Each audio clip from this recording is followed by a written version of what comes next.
So may nag-comment nga mga paps na kung pwede ba ito sa inyo o kakayanin ba nito pumutol ng mayangan ng nyog.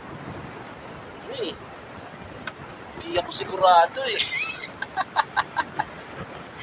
Yan, pwede siya mga paps. Kaya lang, siyempre dahil maliit yung hook nito, ang hassle sa kanya, may hirapan kayong hanapin yung pinaka-sanga. Yung tawag namin sa amin dito mayangan. So, pwede siya. So, pag mataas nga lang yung nyug na ano nyo, may hirapan kang hanapin yung mayangan. Kasi ang liit nga ng hook niya eh. Liit lang ng hook niya. Ayan. So, ito yung sample mga paps ng cut niya. Isang hila lang yan. Ano pa to? Tuyo pa to ha.